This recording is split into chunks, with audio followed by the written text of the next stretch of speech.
Hello friends, welcome back everyone. Welcome to my channel. स्वागत है आप लोगों का मेरे चैनल पर। तो इस वीडियो में हम देखेंगे बिपिन चंद्रा की बुक से मध्यकालीन भारत का इतिहास चैप्टर 3। ठीक है फ्रेंड्स, तो चलिए वीडियो स्टार्ट करते हैं। और स्टार्ट करने से पहले अगर मैं बता दूं कि अगर किसी को वॉइस या क्वालिटी की इशू हो तो क्वालिटी 480 पर बहुत ही बढ़िया दिखाई देगा। और अगर मेरी आवाज़ स्लो लगे तो 1.5 एंड 50 पे यार 1.25 पर करके देख ले। ठीक है फ्रेंड्स, क्वालिटी और वीडियो की वॉइस का काफ़ी ध्यान रखा गया है। ठीक है फ्रेंड्स, अगर फिर भी किसी को स्लो लगे ना तो 1.25 या 1.50 पर आप अपनी वॉइस क्या कहते हैं अपने यूट्यूब से वॉल्यूम इंक्रीज या डिक्रीज़ करके देख सकते हैं। ठीक है फ्रेंड्स, तो इससे पहले मैंने ऑलरेडी मुगल काल कंप्लीट हो चुका है हमारा, और फिर इसके बाद मैंने स्टार्ट किया था पहला दूसरा चैप्टर भी अपलोड कर दिया गया है। ये हमारा तीसरा चैप्टर है। ठीक है फ्रेंड्स, इसमें हम देखेंगे चोल काल। ठीक है फ्रेंड्स, थोड़ा तीव्र गति से चलेंगे क्योंकि इसमें भी ज़्यादा। तो इसमें हम देखेंगे चोल काल 9वीं से 12वीं शताब्दी तक। ठीक है फ्रेंड्स, तो चलिए 6ठी शताब्दी से हमने क्या कहते हैं 7.5 7वीं शताब्दी और 8वीं में देख लिया था कि कैसे वो राष्ट्रकूट प्रतिहार और पाल शासक थे। इससे पहले की वीडियो हमने देख लिया था चैप्टर 2 में। इसमें हम चोल साम्राज्य को देखेंगे। ठीक है फ्रेंड्स, तो चलिए वीडियो स्टार्ट करते हैं। 6ठी और 8वीं शताब्दी के बीच। ठीक है फ्रेंड्स, 6ठी और 8वीं शताब्दी के बीच पल्लव और पांडव तमिलनाडु पर। ठीक है फ्रेंड्स, पल्लव और पांडव तमिलनाडु पर, केरल में चेर थे और चालुक्य महाराष्ट्र या दक्कन पर राज कर रहे थे। ठीक है फ्रेंड्स, ठीक है फ्रेंड्स, समझ गए होगे पहली लाइन का मतलब। 6ठी और 8वीं शताब्दी के बीच पल्लव और पांडे तमिलनाडु पर, चेर केरल में थे और चालुक्य महाराष्ट्र या दक्कन पर राज कर रहे थे। ठीक है फ्रेंड्स, आगे चलते हैं। चोल साम्राज्य का उदय 9वीं शताब्दी में हुआ। ठीक है फ्रेंड्स, चोल साम्राज्य का उदय 9वीं शताब्दी में हुआ। चोल साम्राज्य को दक्षिण भारत का चरम बिंदु कहा जा सकता है। ठीक है फ्रेंड्स, अब देखें चोल साम्राज्य का उदय। ठीक है फ्रेंड्स, चोल साम्राज्य का संस्थापक विजयालय था। ठीक है फ्रेंड्स, ये क्वेश्चन कई बार पूछा कि चोल साम्राज्य की स्थापना किसने की थी, तो विजयालय ने। ठीक है फ्रेंड्स, याद रखेंगे। और उन्होंने विजयालय था ना जो, ये पल्लवों का पहले सामंत रह चुका था। तो पहला लाइन दोबारा बोलता हूँ। चोल साम्राज्य का संस्थापक विजयालय था जो पल्लवों का सामंत रह चुका था। ठीक है फ्रेंड, उसने 850 में तंजावुर पर कब्जा कर लिया। 9वीं सदी के अंत तक चोल कांची के पल्लवों को भी हरा चुके थे। ठीक है फ्रेंड्स, अब चलते हैं आगे। और पांडवों को भी कमज़ोर कर चुके थे। ठीक है फ्रेंड्स, सिंपली भाषा में लिखा हुआ है एकदम, जहाँ समझाने लायक होगा मैं समझाऊंगा, आप बस ऐसे सुनो कि जैसे कि मैं कोई कहानी सुना रहा हूँ। ठीक है फ्रेंड्स, कहानी अगर ये हिस्ट्री है, इसको अगर आप कहानी बनाकर याद करोगे ना तभी ये याद होगी। ठीक है फ्रेंड्स, तो ऐसा सुनते चलिए कि कोई कहानी है वो मैं आपको सुना रहा हूँ। ठीक है फ्रेंड्स, 965 में कृष्णद्वैत की मृत्यु के बाद राष्ट्रकूट साम्राज्य का पतन पतन के बाद उसके बाद 2 सदियों तक दक्षिण भारत में चोलों का राज रहा। ठीक है फ्रेंड्स, या वर्चस्व रहा। 965 में कृष्ण तृतीय की मृत्यु हो चुकी थी, जो राष्ट्रकूट क्या कहते हैं कृष्ण तृतीय की मृत्यु हो चुकी थी। ठीक है फ्रेंड्स, और राष्ट्रकूट साम्राज्य का पतन हो चुका था। ये मैं चैप्टर नंबर 2 में हम ऑलरेडी पढ़ चुके हैं। ठीक है फ्रेंड्स, इसके बाद दो दो सदियों तक, ठीक है फ्रेंड्स, यानी कि 200 वर्षों तक भारत में चोलों का वर्चस्व रहा। ठीक है फ्रेंड्स, आगे चलते हैं। अब देखेंगे चोल साम्राज्य के जो ये राजा थे, राजराज और राजेंद्र प्रथम का युग। ठीक है फ्रेंड्स, ये बहुत ही इंपॉर्टेंट पेज है और ये बहुत ही इंपॉर्टेंट शासक भी हैं इस काल के। ठीक है फ्रेंड्स, चोल राजाओं के सबसे महान राजराज, इनका कार्यकाल था 985 से 1014। ठीक है फ्रेंड्स, और उनका पुत्र राजेंद्र प्रथम थे। ठीक है फ्रेंड्स, राजेंद्र प्रथम का कार्यकाल 1014 से 1044 तक। ठीक है फ्रेंड्स, आगे चलते हैं। राजराज ने कावेरी के राज ने कावेरी के कछार समेत पूरे तमिलनाडु पर एक शक्तिशाली राज्य को एकजुट किया और उनके प्रभाव को उत्तर में स्थित कलिंग और उड़ीसा तक फैलाया। ठीक है फ्रेंड, उसने विदेश व्यापार के लिए नौसेना के महत्व को समझा और त्रिवेंद्रम आई थिंक केरल की राजधानी है ये, और त्रिवेंद्रम में चेर नौसेना को हराया और क्विलोन पर आक्रमण किया। ठीक है फ्रेंड्स, समझ गए होगे, आगे चलते हैं। मालदीव मालदीव की विजय उसके नौसेना कारनामों में से एक थी। राजराज ने कर्नाटक के गंग साम्राज्य के पश्चिमोत्तर भाग पर भी अधिकार कर लिया और वेंगी को हराया। ठीक है फ्रेंड्स, राजेंद्र प्रथम अपने पिता के जीवन काल से युवराज बना दिया गया था तथा ठीक है फ्रेंड्स बना दिया गया था, यहाँ से है ना, बना दिया गया था। ठीक है फ्रेंड, उसने पांड्य और चेरों के क्षेत्रों को पूरी तरह रौंद कर उसने पांड्य और चेर के क्षेत्रों को अपने साम्राज्य में मिला लिया। ठीक है फ्रेंड्स, यहाँ से है क्षेत्रों को अपने साम्राज्य में मिला लिया। साम्राज्य में मिलाकर राजेंद्र प्रथम ने राज की विस्तारवादी की नीति को आगे बढ़ाया। ठीक है फ्रेंड्स, समझ गए होंगे। जो ये राजेंद्र प्रथम था ना, ये अपने पिता के टाइम से युवराज बना दिया गया था। ठीक है फ्रेंड्स, यहाँ लिखा है उसने पांड्य और चेरों के क्षेत्रों को अपने साम्राज्य में मिलाकर राजेंद्र प्रथम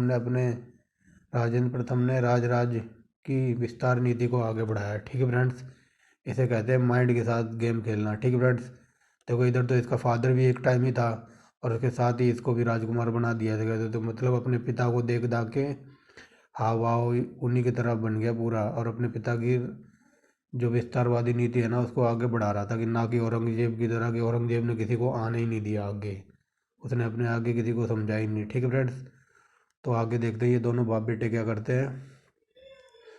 राजराज और राजेंद्र प्रताप ने अपनी विजय की पहचान में विभिन्न स्थानों पर शिव और विष्णु के मंदिर बनवाए। उनमें से सबसे प्रसिद्ध तंजावुर का राजराजेश्वर मंदिर है, जो 1010 में पूरा हुआ। ठीक है फ्रेंड्स, ये अनेकों बार क्वेश्चन बना है ऐसा।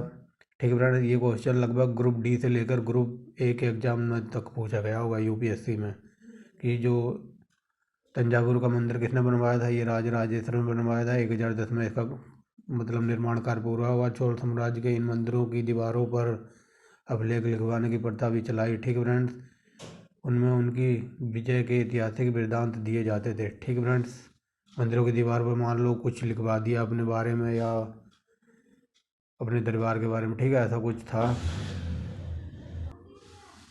कलिंग के रास्ते बंगाल तक का अभियान राजेंद्र प्रथम के शासनकाल का सबसे उल्लेखनीय कृत्यों में से एक था। ठीक फ्रेंड्स, मतलब उड़ीसा से लेकर ये बंगाल तक का इनका शासनकाल था। ठीक फ्रेंड्स, इनमें चोल सेनाओं ने गंगा नदी पार करके 2 स्थानीय राजाओं को हराया। ठीक फ्रेंड्स, आगे चलते हैं। यह अभियान जिसका नेतृत्व एक चोल सेनापति ने किया था, 1022 ईस्वी में चलाया गया। ठीक है फ्रेंड्स, आगे चलते हैं। इस विजय की स्मृति में राजेंद्र प्रथम ने गंगईकोंड चोल यानी कि गंगा का चोल विजेता की उपाधि धारण की। ये कई बार उपाधि एग्जाम में पूछी गई है। ठीक है फ्रेंड्स, तो याद रखेंगे ये राजेंद्र प्रथम ने की उपाधि है गंगईकोंड चोल। ठीक है फ्रेंड्स, उसने कावेरी नदी के मुहाने के बाद अपनी नई राजधानी बनाई या बसाई। ठीक है फ्रेंड्स, और उसका नाम गंगईकोंड चोलपुरम रखा, यानी कि गंगा के चोल के विजेता का नगर रखा। ठीक है फ्रेंड्स, याद रखेंगे गंगईकोंड चोल ये इसकी राजधानी थी राजेंद्र प्रथम की, नहीं ये इसकी उपाधि थी गंगईकोंड चोल, और राजधानी का नाम था गंगईकोंड चोलपुरम, यानी कि गंगा के चोल विजेता का नगर। ठीक है फ्रेंड्स, याद रखेंगे, इंपॉर्टेंट टर्म है।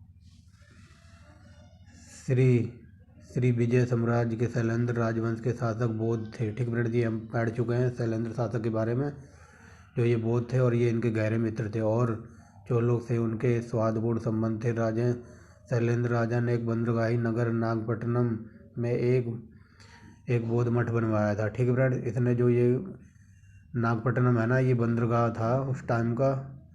ठीक है फ्रेंड, तो वहाँ पर एक मठ बनवाया था, बौद्ध मठ। ठीक है फ्रेंड, और ये राजेंद्र प्रथम था, इसने एक गांव दान में दिया था इस मठ की देखभाल के लिए, तो यही लिखा है आगे, राजेंद्र प्रथम ने मठ की देखभाल के लिए एक गांव दान में दिया।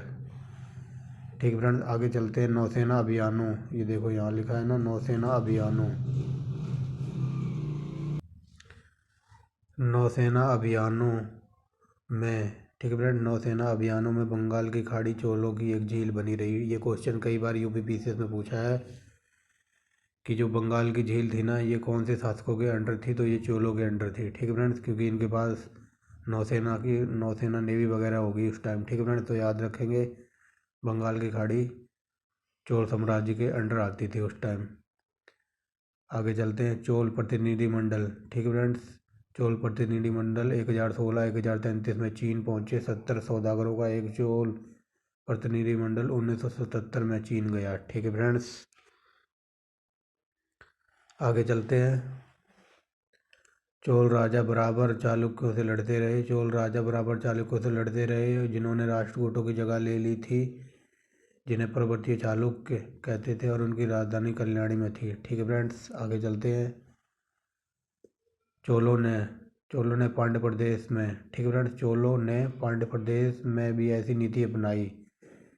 ठीक है फ्रेंड्स, उन्होंने श्रीलंका के राजाओं की प्राचीन राजधानी अनुराधापुर को नष्ट कर दिया और वहाँ के राजा रानी के साथ कठोर व्यवहार किया। ठीक है फ्रेंड्स, दिख रहा होगा, ये देखिए, उन्होंने श्रीलंका के राजाओं की प्राचीन राजधानी अनुराधापुर को नष्ट कर दिया और वहाँ के राजा रानी के साथ कठोर व्यवहार किया।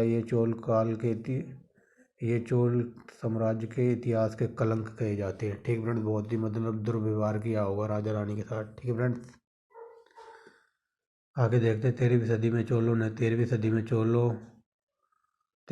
चोलों का पतन हो गया। ठीक है फ्रेंड्स, ये का लिखा हुआ है उसका है, इसका लास्ट वर्ड लेना, मैं का। 13वीं सदी में चोलों का पतन हो गया। महाराष्ट्र क्षेत्र में पर्वतीय चालुक्य साम्राज्य 12वीं सदी में समाप्त हो चुका था। दक्षिण में चोलों की जगह पांड्यों और होयसलों ने ले ली तथा पर्वतीय चालुक्यों की जगह यादवों और काकतीयों ने ले ली। ठीक है फ्रेंड्स, अब देखते हैं जो ये चोल शासन था ना, इसका जो चोल शासन का स्थानीय शासन कैसा था। ठीक है फ्रेंड्स, तो चलते हैं, देखते हैं। समस्त, ये लिखा हुआ है, यहाँ से स्टार्ट करेंगे। समस्त सत्ता, और ये राजा है ना, ये सत्ता के बाद आएगा। समस्त सत्ता राजा के हाथों में थी। ठीक है फ्रेंड्स, समझ गए होंगे, समस्त सत्ता राजा यहाँ आ जाएगा सत्ता के बाद। समस्त सत्ता राजा के हाथों में थी, पर उसको सलाह देने के लिए एक मंत्री परिषद होती थी। प्रशासन से बेहतर ढंग से संपर्क बनाए रखने के लिए राजा प्राय देश का दौरा करता था। मतलब देश का मतलब जहाँ जहाँ पे इसका शासक होगा उन प्रांतों में जाता होगा, दौरा करता होगा, देखता होगा सब ठीक ठाक चल रहा है ना मेरे काल में। ठीक है फ्रेंड्स, चोलों के पास एक विशाल नौसेना थी जिस चोलों के पास एक विशाल सेना थी, सॉरी फ्रेंड्स, नौसेना बोल दिया। चोलों के पास एक विशाल सेना थी जिसमें हाथी, घुड़सवार और पैदल सैनिक थे। इन्हें सेना के 3 अंग कहा जाता था। ठीक है फ्रेंड्स, अब चलते थोड़ा नीचे। चोलों के पास एक शक्तिशाली नौसेना भी थी जिसका मालाबार और कोरोमंडल के तट तथा कुछ समय तक बंगाल की खाड़ी पर वर्चस्व रहा। ठीक है फ्रेंड्स, ये मैं आपको ऑलरेडी ऊपर पढ़ा दिया है। प्रशासन की बुनियादी इकाई नाडू था। ठीक है फ्रेंड्स, ये कई बार क्वेश्चन पूछा गया है कि नाडू क्या होता था। ठीक है फ्रेंड्स, ये नाडू गांव वगैरह में आने वाली टर्म थी। ठीक है फ्रेंड्स, प्रशासन की बुनियादी इकाई नाडू था, इसमें अनेक गांव होते थे। ठीक फ्रेंड्स, याद रखेंगे। जैसे हमने चोल और प्रतिहार साम्राज्य क्या कहते हैं, गोपाल और प्रतिहार साम्राज्य पढ़ा था ना, उसमें गांव को क्या कहते थे, प्रांतों को कहते थे भुक्ति। ठीक है फ्रेंड्स, और जिला को मंडल कहते थे। तो इनके काल में, चोलों के काल में नाडू गांव से संबंधित है। ठीक है फ्रेंड्स, क्योंकि नाडू बहुत बड़ा इलाका होगा, इसमें बहुत सारे गांव वगैरह आते होंगे। ठीक है फ्रेंड्स, याद रखेंगे। नीचे चलते हैं। दक्षिण तमिल या चोल प्रदेश में नाडुओं को मिलाकर बलनाडु बनाए गए। ठीक है फ्रेंड्स, अब देखते हैं आगे। चोल राज्य 4 मंडलों, ठीक है फ्रेंड्स, प्रांतों में बटा हुआ था। ठीक है फ्रेंड्स, बांटा गया था कभी कभी राजकुमारों को। ठीक है फ्रेंड्स, आगे देखते हैं। कभी कभी राजकुमारों को प्रांतों का अधिपति बना दिया जाता था। अधिकारियों को राजस्व मुक्त भूमियों के रूप में प्राश्रमिक दिए जाते थे। ठीक है फ्रेंड्स, यानी कि वेतन दिया जाता होगा अधिकारियों को राजस्व मुक्त भूमियों के रूप में। मतलब इनको ये मतलब इनके वो होंगे, अधिकारी वगैरह होंगे जो भी वहाँ ड्यूटी करते होंगे। आज के टाइम में अगर बोलूँ तो जो भी इस राजा के अंडर जो भी सेनापति वगैरह या कोई होगा ड्यूटी वगैरह करता होगा, तो उनको ऐसी भूमि मतलब पेमेंट के रूप में दी जाती होंगी जिन पर टैक्स वगैरह नहीं लगता हुआ। ये लिखा है, अधिकारियों को राजस्व मुक्त यानी कि टैक्स से मुक्त भूमियों के रूप में उनका वेतन दिया जाता था। ठीक है फ्रेंड्स, समझ गए होंगे। आगे चलते हैं। चोल साम्राज्य में व्यापार और वाणिज्य का विकास हुआ तथा कुछ ऐसे विशालकाय व्यापार संघ जिनको गिल्डो कहते हैं। ठीक फ्रेंड्स, ये देख लेना इसको। ठीक फ्रेंड्स, व्यापार संघ को गिल्डो कहा जाता था। ठीक फ्रेंड्स, व्यापार संघों का उदय हुआ। जो जावा और सुमात्रा के बीच व्यापार करते थे। ठीक है फ्रेंड्स। चोलों ने सिंचाई के लिए, ये के है। ठीक है फ्रेंड्स।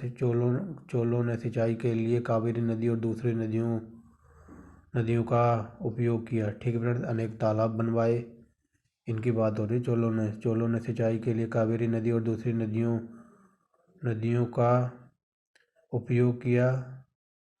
उपयोग सिंचाई के लिए, यहाँ फ्रेंड्स चोलों ने सिंचाई के लिए ध्यान दिया। और इसके एक सेकंड।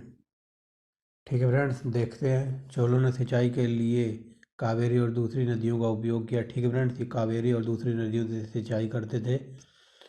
अनेक तालाब बनवाए गए। ठीक है फ्रेंड्स। ठीक है फ्रेंड्स, आगे चलते हैं। सिंचाई के लिए कावेरी और दूसरी नदियों का उपयोग करते थे ये। ठीक है। और इन्होंने अनेक तालाब बनवाए थे। ठीक है, सिंचाई के लिए। आगे चलते हैं। भूकर के अलावा चोल राजाओं की आय व्यापार पर लगी चुंगी, पेशों पर लगे करों और पड़ोसी राज्यों से लूटपाट पर आधारित थी। ठीक है फ्रेंड्स, सिंपली भाषा है ये, समझ सुनते जाइए बस आप। हमें दो हमें दो सभाओं का ज्ञान होता है। ठीक है फ्रेंड्स, हमें दो सभाओं का ज्ञान होता है, जिनको उर और सभा, उर तथा सभा या महासभा कहा जाता था। ठीक है फ्रेंड्स, अब देखेंगे।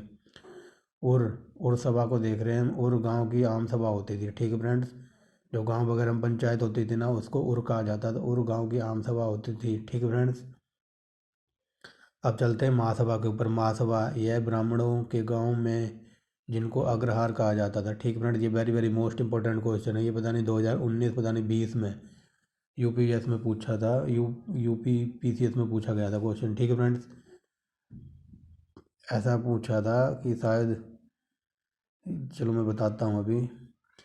यह ब्राह्मणों के गांव में जिनको अग्रहार कहा जाता था, वयस्क पुरुषों की महासभा होती थी। ये गांव ब्राह्मणों के आबाद थे। ठीक फ्रेंड्स, ये गांव ब्राह्मणों से आबाद थे तथा इनमें अधिकांश भूमि राजस्व मुक्त होती थी।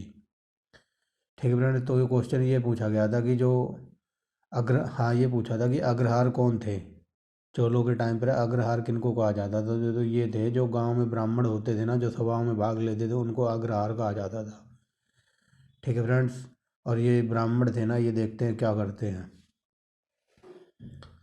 यहाँ एक नोट लिखा है मैंने। ठीक है फ्रेंड, नोट में ऐसे नोट इसलिए नोट्स करवा देता हूँ, क्या कहते हैं, मान लो अगर यूपीपीसीएस में या यूपीएससी में आप क्वेश्चन लिख रहे हो यहाँ से, तो आपने अगर ये नोट वगैरह लिख दिया ना, तो इससे काफ़ी अच्छा उत्तर अट्रैक्टिव और काफ़ी इम्प्रेशन पड़ेगा आपके मार्किंग पे। ठीक है फ्रेंड्स, जो भी आपकी कॉपी वगैरह चेक करेगा एग्जामिनर, तो उसे लगेगा कि हाँ भाई, बच्चे ने डीप में नॉलेज गेन की है, डीप में जाके पढ़ाई की है। ठीक है फ्रेंड्स, इसलिए मैं ये नोट अलग से ही नोट करवा देता हूँ। और नोट में देखो लिखा गया है, महत्वपूर्ण समितियों में से एक तालाब समिति थी, जो खेतों के लिए पानी के बंटवारे पर निगाह रखती थी। ठीक है फ्रेंड्स, याद रखेंगे। महत्वपूर्ण समितियों में से एक थी तालाब समिति, जो खेतों की सिंचाई के लिए पानी के बंटवारे पर निगाह रखती थी। ठीक है फ्रेंड्स, इससे यही लगता है अगर आपने नोट वगैरह करके डाल के एक दो पॉइंट लिख दिए ना, तो एग्जामिनर समझ जाएगा कि हाँ, बच्चे ने डीप में जाके नॉलेज गेन की है और डीप में जाके पढ़ाई की है। ठीक है फ्रेंड्स, तो अच्छा इंप्रेशन पड़ता है नोट वगैरह लिखने से आपके आंसर कॉपी पे। ठीक है, तो आगे चलते हैं। महासभा नई जमीनों को आबाद, जो ये महासभा थी ना, इसके बारे में पढ़ रहे थे यहाँ, ये ब्राह्मण वगैरह होते थे महासभा में, वही आगे बता रहा है कि जो महासभा थी ना, वो नई जमीनों को आबाद कर सकती थी। ठीक है फ्रेंड्स, महासभा नई जमीनों को आबाद कर सकती थी, वह गांव के लिए ऋण भी ले सकती थी और कर भी लगा सकती थी। ठीक है फ्रेंड्स, मतलब जो महासभा वगैरह थी ना, जो नई ज़मीनें वगैरह होंगी, उनको मतलब कर से मुक्त भी कर सकती थी, ज़मीनों को आबाद कर सकती थी। ठीक है फ्रेंड्स, और वह गांव के लिए ऋण भी ले सकती थी और कर भी लगा सकती थी। समझ गए होंगे फ्रेंड्स, आगे चलते हैं। समझदार तो आप हो ही बचपन से ही। राजस्व राजस्व का आकलन या फिर ऐसे बोल दो कि राजस्व को इकट्ठा करने के लिए, ठीक है फ्रेंड, करने के लिए अधिकारी अधिकारी नियुक्त करके शासकों ने नाडुओं की स्वतंत्रता को कम करने का प्रयास किया। या फिर ऐसे लिख लो, राजस्व का आकलन और संग्रहण के लिए अधिकारी नियुक्त करके शासकों ने नाडुओं की स्वतंत्रता कम करने का प्रयत्न किया। ठीक है फ्रेंड्स, यहाँ से ये लाइन है, थोड़ी पेंसिल चल नहीं रही है यार ढंग से, डार्क कर देता हूँ। ठीक है फ्रेंड्स, आगे चलते हैं। आगे देखते हैं नागपट्टनम। नागपट्टनम मैंने बताया था ना, ये बंदरगाह है। नागपट्टनम चीन, श्रीलंका, दक्षिण पूर्व एशिया के नाविकों और अरबों के लिए व्यापार का एक प्रमुख बंदरगाह था। ठीक है फ्रेंड्स, अब इनका देखेंगे सांस्कृतिक जीवन कैसा था चोल काल में। ठीक है फ्रेंड्स, चोल शासन में भक्ति आंदोलन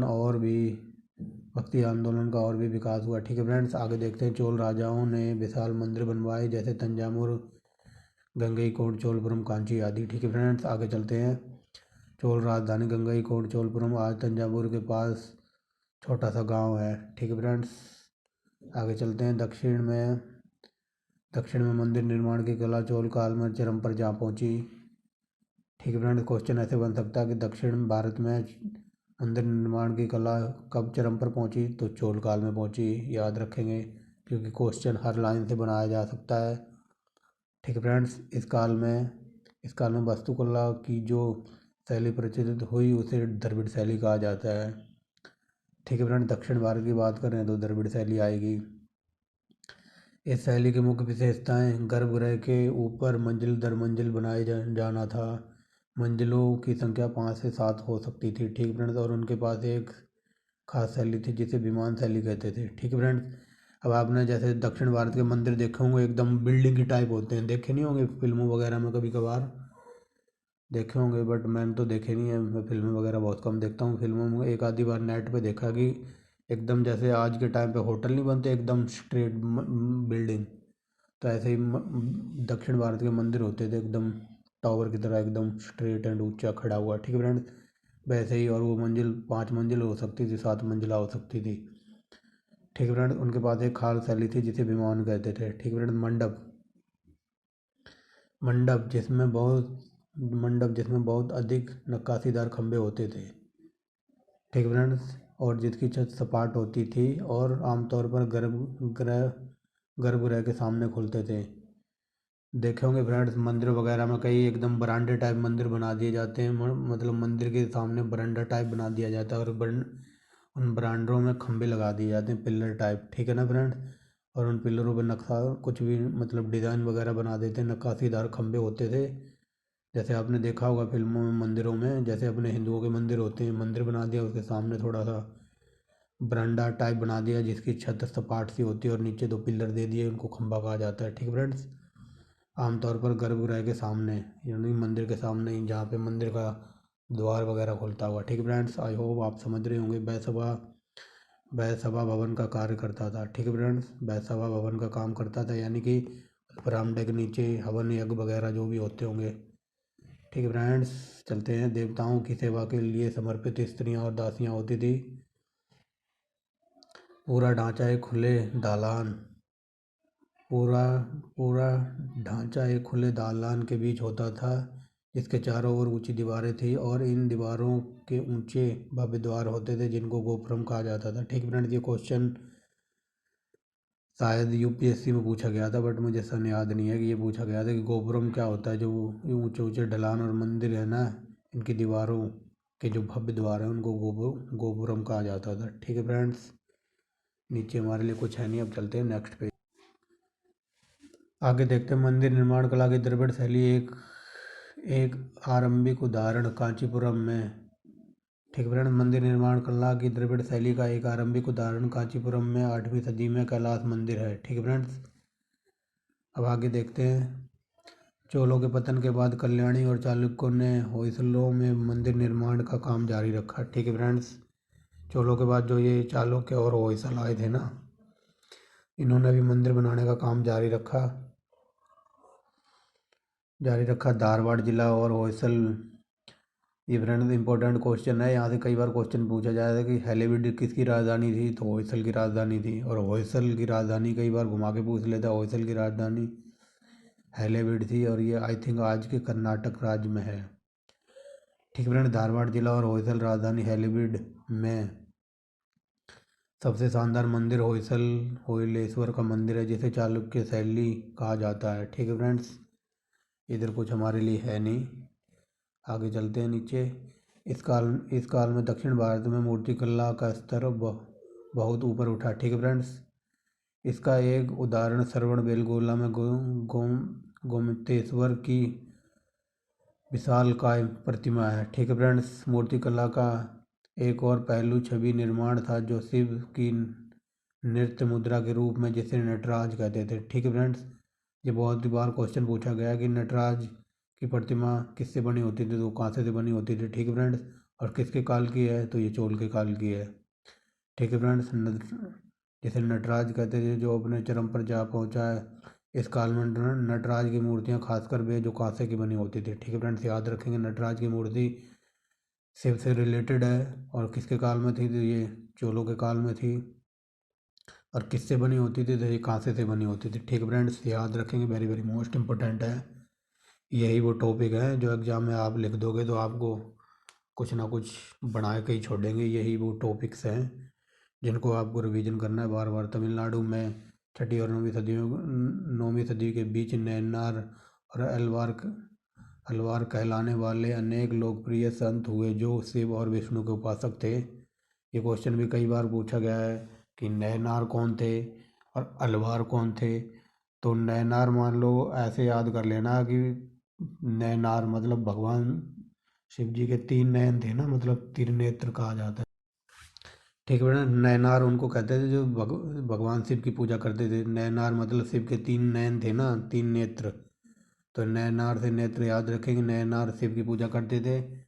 ठीक है फ्रेंड्स, और अलवार विष्णु की पूजा करते थे। ठीक है फ्रेंड्स, कई बार क्वेश्चन यहाँ से बन जाता है कि नैनार किसकी पूजा करते थे, तो शिव की पूजा करते थे। अलवार किसकी पूजा करते थे, ये विष्णु के उपासक थे। और कई बार दोनों को मिला के नैनार और अलवार मतलब कि कौन से काल में प्रसिद्ध हुए।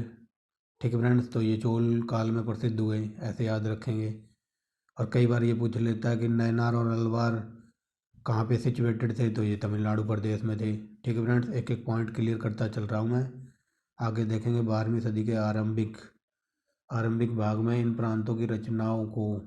ठीक फ्रेंड्स, नेक्स्ट पेज पे है, तो ये देखिए इन भाग में इन प्रांतों की रचनाओं को तिरुमुरई नाम से 11 जिल्दों में संकलित किया गया। ठीक है friends, very very most important लाइनें हैं जो ये पढ़ा रहा हूँ मैं। ठीक है फ्रेंड्स, जो ये तिरुमुरई है ना, इसको 5वां वेद समझा जाता है। देखो इसे नीचे लिखा है ना, ये लिखा है, ये तो पढ़ लिया हमने। 11 जिल्दों में अंकुलित किया गया है, जिसे पवित्र माना जाता है और 5वां वेद समझा जाता है। ठीक है फ्रेंड्स, तो याद रखना, क्वेश्चन यहाँ से बना नहीं है लेकिन बन सकता कि 5वां वेद किसको कहते हैं, तो ये तिरुमुराई को कहते हैं। ठीक है फ्रेंड्स, अब चलते हैं आगे, जिसका मैंने जिक्र किया था पिछले चैप्टर में कि कंबन और कुट्टन थे ना वो दो। तो वो देखो इस काल में ही है। इस काल को तमिल साहित्य का स्वर्ण युग कहा जाता है। कि कंबन, ये क्वेश्चन कई बार यूपीपीसीएस में पूछा गया कि कंबन ने किसकी मतलब तमिल में मतलब तमिल भाषा में रामायण का अनुवाद किसने किया था, तो ये कंबन ने किया था। ठीक है फ्रेंड्स, याद रखेंगे। ये लिखा है ना, कंबन कृत रामायण को तमिल साहित्य में एक क्लासिक युग माना जाता है। ठीक है फ्रेंड्स, कंबन कृत रामायण को तमिल साहित्य का एक क्लासिक माना जाता है। ठीक है फ्रेंड्स, आगे चलते हैं। तमिल भाषा के बाद कन्नड़ इस काल की साहित्यिक भाषा बनी। राष्ट्रकूट, चालुक्य और होयसल शासक कन्नड़ और तेलुगु को संरक्षण देते थे। ठीक है फ्रेंड्स, आगे चलते हैं। राष्ट्रकूट राजा अमोघवर्ष ने कन्नड़ में महाकाव्य की पुस्तक लिखी। ये मैं पिछली वीडियो में करा चुका हूँ। ठीक है फ्रेंड्स, चैप्टर नंबर 2 में भी ये लाइन थी, तो याद रखेंगे। जो ये अमोघवर्ष है ना, इसने कन्नड़ भाषा में प्रथम जो पुस्तक लिखी थी ना, ये अमोघवर्ष ने लिखी थी। कन्नड़ के विकास में अनेक जैन विद्वानों का भी योगदान रहा है। अब इन तीनों नाम को याद रखेंगे फ्रेंड्स, पन्ना, पोन्ना और रन्ना। पन्ना, पोन्ना और रन्ना ये कन्नड़ भाषा के 3 रत्न माने जाते हैं। ठीक है फ्रेंड्स, पन्ना, पोन्ना और रोना ये कन्नड़ भाषा के 3 रत्न माने जाते हैं। ठीक है फ्रेंड्स, जैसे हमारी हिंदी भाषा की अगर कोकिला कहें तो उनका निधन हो गया है, तो वो भी बहुत अच्छा स्वर कोकिला थी, लता मंगेशकर जी। भगवान ऐसी महान आत्मा को शांति दे। ठीक है फ्रेंड्स, तो ये 3 रत्न थे। अब आगे देखते हैं नैना।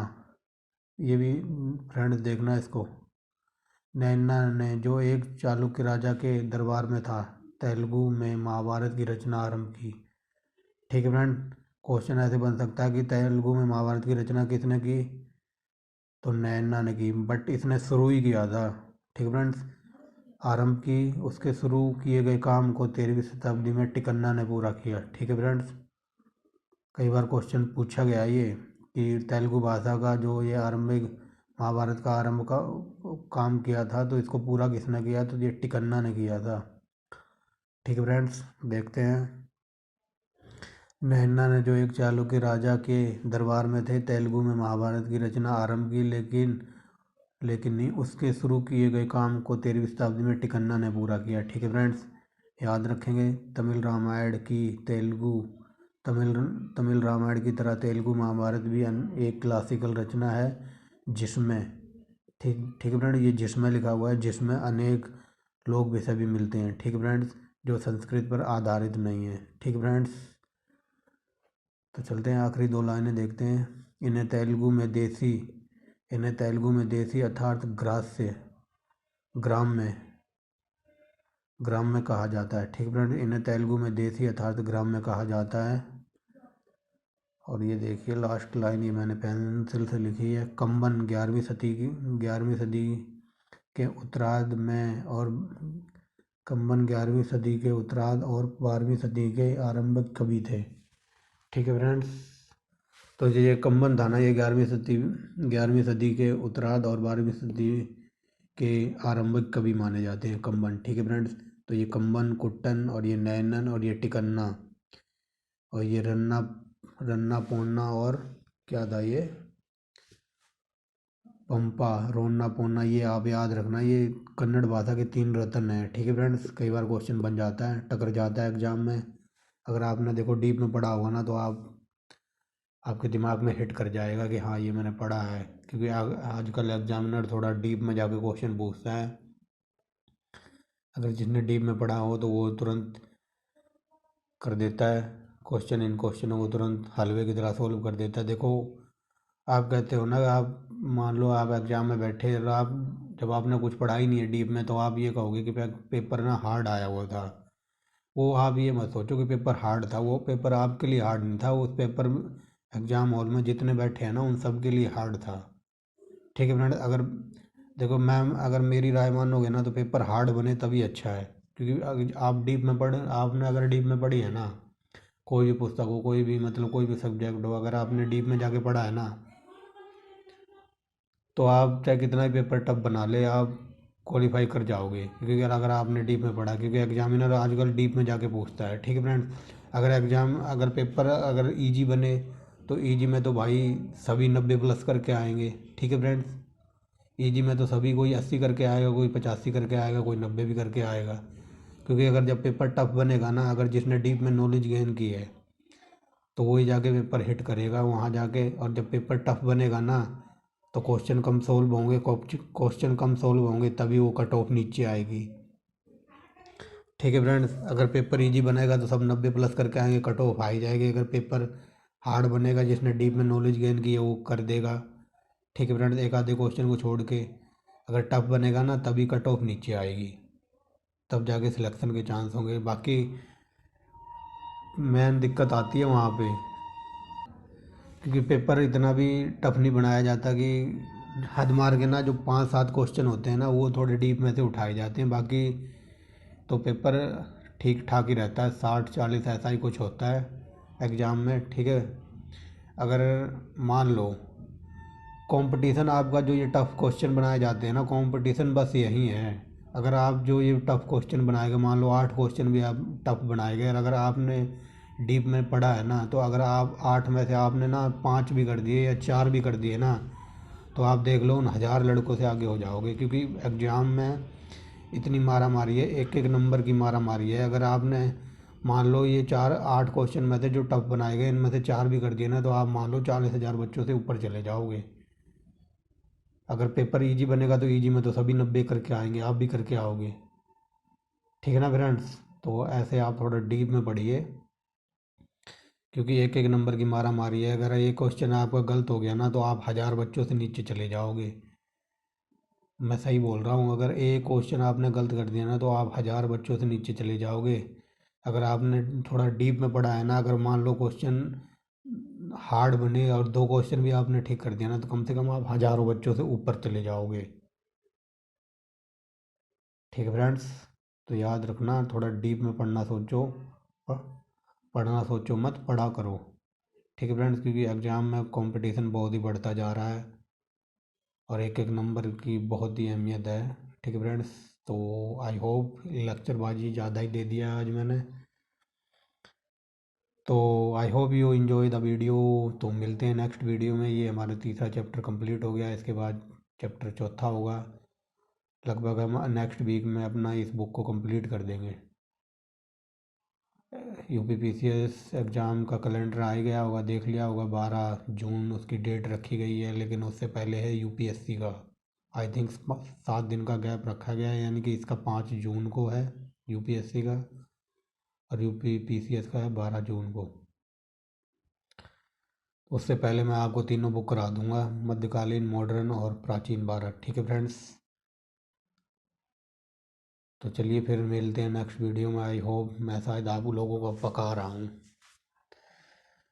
ठीक है फ्रेंड्स, इतना मैं ज़्यादा बोलता नहीं हूँ, कि कुछ लोग कहते हैं तो जब बोलना शुरू करता है तो चुप ही नहीं होता, पकाने लगता है, तो मैं अपनी वाणी को विराम देता हूँ।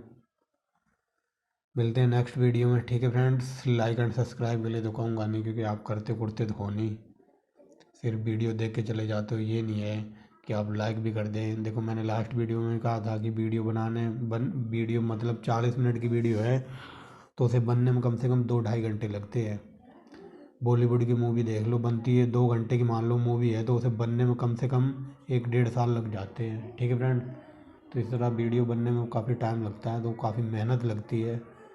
ठीक है फ्रेंड्स, तो आप लाइक एंड शेयर तो कर ही सकते हो, सब्सक्राइब कर सकते हो चैनल को।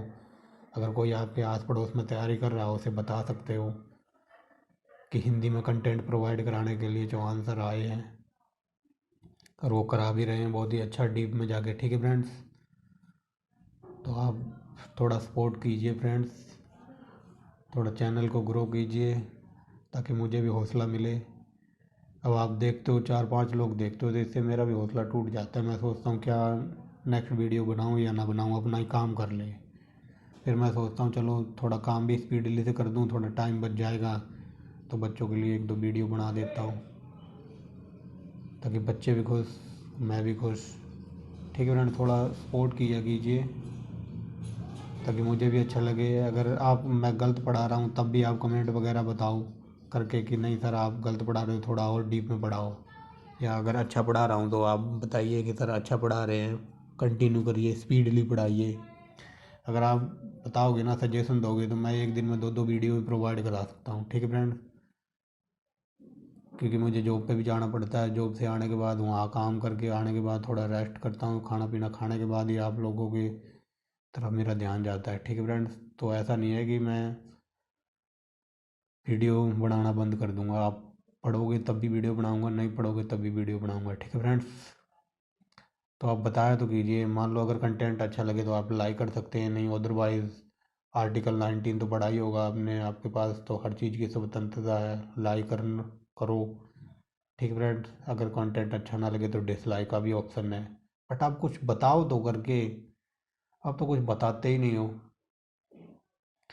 अगर मान लो कोई स्टूडेंट है जिसके पास अच्छा और भी अच्छा मतलब ज्ञान है, मतलब उसके दिमाग में कुछ और अच्छा चल रहा है मुझसे भी अच्छा, तो वो बताए कि सर ऐसे नहीं, आप इस चीज़ पे थोड़ा इम्प्लीमेंट कीजिए।